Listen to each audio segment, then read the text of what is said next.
Bom dia, você que me assiste. Deus abençoe você e sua família neste dia, no nome de Jesus.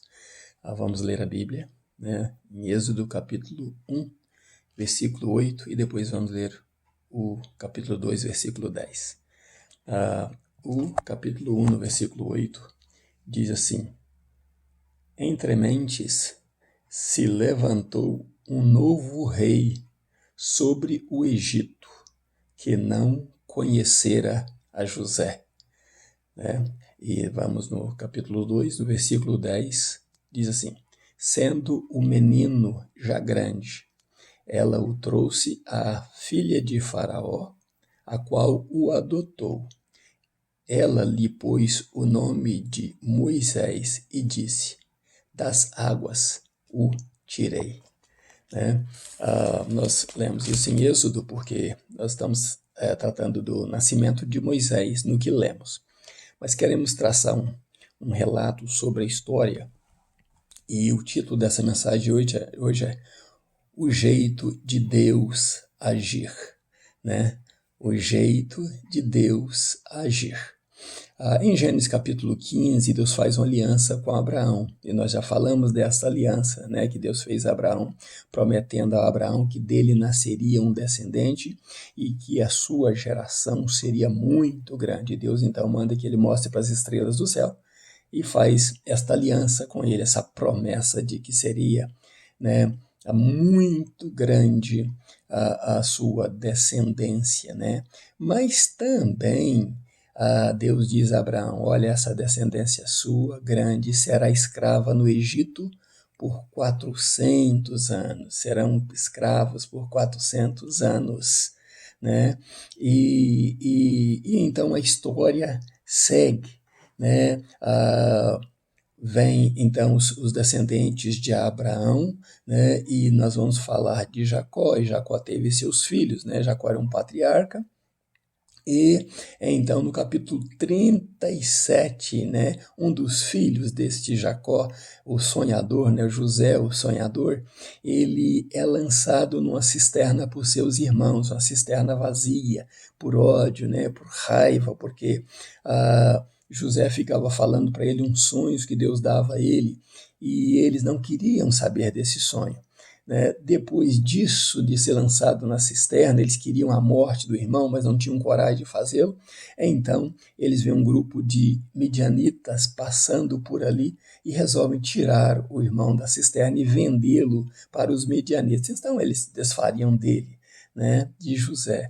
Mas os midianitas compram José, e como eles estavam indo vender especiarias, né, trazidos da terra de Gileade, para o Egito, eles levam então a José também para ser vendido, e vende José, né, para Potifar, o capitão, né, de Faraó. Potifar leva José para sua casa, e ali então José da cisterna para a casa de Potifar, e de repente, né, como tinha saído da casa do pai para a cisterna, e agora da cisterna para a casa de Potifar, ele sai dali, da casa do capitão, onde ele vivia bem, para a prisão. Né? E de repente José ali deixa Deus operar na vida dele, como Deus tinha projeto nisso. José então sai da prisão para o palácio. E José então começa a dar dicas ao rei do que fazer e se torna governador, e dizendo o que fazer, José leva o povo do Egito à escravidão. Porém, o povo de seu pai, quando houve fome na terra, ele trouxe o pai dele, os irmãos, né, a família deles para o Egito, e eles foram para a melhor terra do Egito. Ali eles gozavam do bem, do melhor, cuidando dos seus gados, cuidando dos gados do rei do Egito, e, né, vivendo muito bem.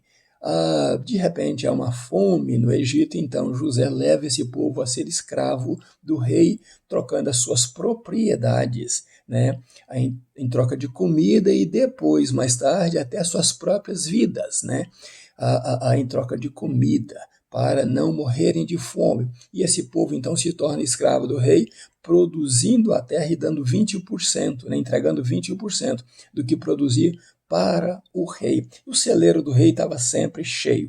Então, do celeiro do rei comia o povo hebreu, né? Comia o povo de José. Viveram uma vida maravilhosa. Ali estava tudo bem para eles, né? E de repente havia uma profecia que Deus disse que esse povo seria escravo no Egito. Mas levanta-se então um rei que não conhecia a história. José morre e levanta o rei que não conhecia a história de José. E não conhecendo aquilo, não fazendo menção da história de José, vê aquele povo vivendo bem e diz: esse povo está crescendo assustadoramente, eles vão tomar a nossa nação. E aí contaram ao rei o que aconteceu, e o rei então começa a perseguir o povo e diz: eu tenho que proibir o crescimento desse povo. E então chamam as parteiras e diz: a criança que nascer menino, vocês matam. Mas as parteiras viram o que Deus fez ao povo hebreu e temeram ao Deus dos hebreus e não fizeram isso. Muito pelo contrário, elas disseram ao rei: olha, rei, perdoa-nos, mas o que acontece é o seguinte: as hebreias são muito fortes. Quando a gente vai para ajudar as hebreias a dar a luz, elas já deram a luz por si mesmas. E quando vemos, o menino já nasceu, o menino já está vivo. Então não teve como fazer isso, mas por temor a Deus, Deus então dá famílias a essas parteiras, Deus as livra da morte e dá famílias para ela lá no meio do povo, né? E elas ficaram felizes ali no meio do povo. Mas esse rei, ainda em perseguição, diz: não, toda criança que nascer agora, chamou seus oficiais e disse: joguem no Nilo. Então, o Nilo, o maior rio do mundo, né? O grande Nilo, agora seria o cemitério das crianças hebreias, né?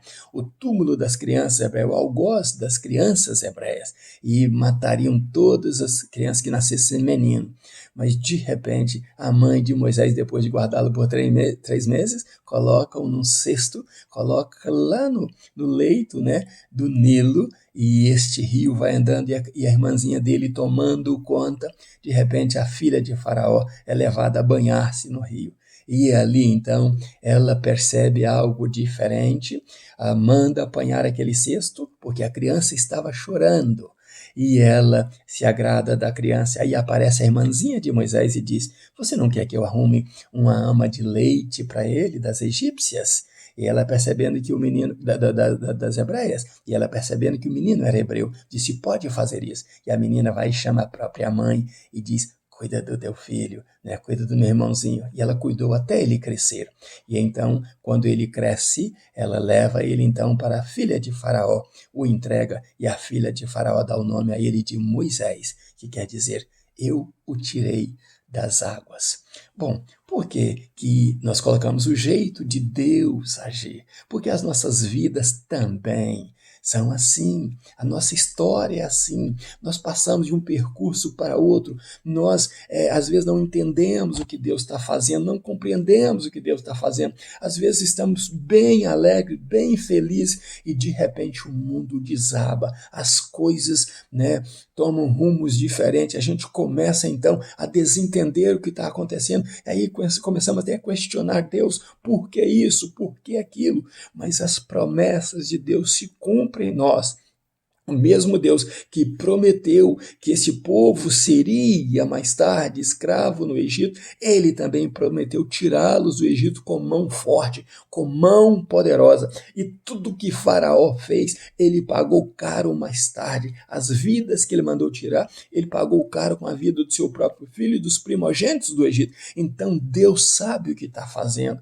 Deus sempre age da sua maneira nas nossas vidas e nós precisamos entender isso, precisamos colocar a nossa confiança em Deus, mesmo que a mesa vire, mesmo que a história mude, mesmo que o sofrimento apareça, quando nós confiamos em Deus, nós continuaremos crescer, nós continuaremos desenvolver, porque o povo mesmo em escravidão crescia, alavancando, né, o número deles. Então nós precisamos entender, Deus tem a sua maneira de agir e precisamos estar dentro desse plano de Deus, entendendo que Deus quer o melhor para nós e no momento certo Deus nos livrará de todos os problemas. Basta que andemos com Ele, que confiamos nele, né? Que acreditemos que Ele tem o melhor para nós, que a promessa dele irá se cumprir nas nossas vidas. Então creia nisso, seja qual for a circunstância, entenda o jeito de Deus agir na tua vida.